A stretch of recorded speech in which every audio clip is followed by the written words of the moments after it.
Merci, dans les prochaines Monsieur années. le ministre. La parole est à Madame Valérie Boyer.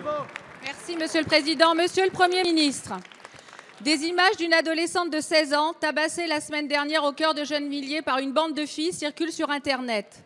Son seul tort, avoir porté une jupe. Au même moment, des étudiantes de Sciences Po Paris organisent le Hijab Day, invitant leurs camarades à, je cite, se couvrir les cheveux d'un voile le temps d'une journée afin de lutter contre les discriminations liées au voile. Quelle perversité, quelle confusion. Burqa, tchador, abaya, niqab, hijab, peu importe le nom, il constitue un enfermement dans le sexe, une négation de la personne, un interdit de liberté, un interdit d'égalité, un interdit de fraternité. Ce n'est pas un problème de gauche, ce n'est pas un problème de droite, ce n'est pas un problème de religion, ce n'est pas qu'un problème d'égalité homme-femme, c'est un problème de dignité humaine. Aujourd'hui, certaines grandes marques de vêtements intitulent leur collection islamique pudique ou modeste, ce qui présuppose que les femmes non voilées sont immodestes, impudiques ou même encore pire, impures. Accepter cette soi-disant mode, c'est conforter le communautarisme dans notre pays.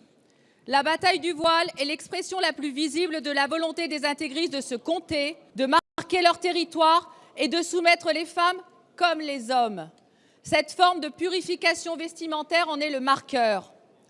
Aujourd'hui, nous voyons dans notre pays non pas des zones de non-droit, mais des zones d'un autre droit, où l'islamisme s'affiche en uniforme et organise un véritable contrôle social qui met en danger la cohésion publique. À l'heure où les femmes iraniennes bravent l'interdit en postant d'elles des photos sans voile, les étudiants de Sciences Po devraient méditer sur l'exemple de ces militants de la liberté. Monsieur le Premier ministre, concrètement, pourquoi ce silence ? Quelles sanctions envisagez-vous de prendre contre le directeur d'une école publique censée former l'élite de la République et qui a couvert cette dangereuse mascarade ? La parole est à Madame Laurence Rossignol, ministre des Familles, de l'Enfance et des Droits des Femmes. Madame la députée Valérie Boyer, vous évoquez l'agression féroce dont a été victime une jeune fille la semaine dernière à Gennevilliers. Cette affaire sera jugée le 17 mai. À cette étape, il est trop tôt pour dire quelles en sont les motivations et s'il y a une quelconque connotation religieuse identifiée. Nous savons simplement que cette jeune fille a été insultée et frappée sur des propos et des insultes concernant également sa tenue vestimentaire et sa jupe. Le gouvernement, vous le savez, est particulièrement attaché à la liberté d'aller et venir des femmes et nous considérons que c'est un principe qui ne souffre aucune dérogation. C'est pour cela d'ailleurs que nous avons conduit l'année dernière une campagne contre le harcèlement sexuel dans les transports. Les femmes ne se divisent pas en deux catégories.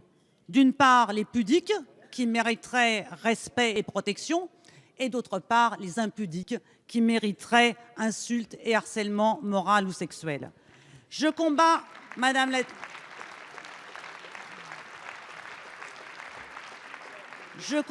la députée, toutes les idéologies, tous les intégrismes religieux et politiques, tous les stéréotypes de genre qui feraient reculer l'égalité entre les femmes et les hommes et limiteraient la liberté des femmes.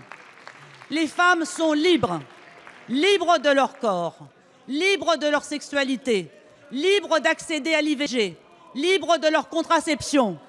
Et la longue marche des femmes vers leur émancipation ne souffre d'aucune limite, aucune restriction. La République est là, la République est là, elle est présente, elle est au rendez-vous pour protéger toutes les femmes contre les entraves à leur liberté. Merci Madame Rossignol.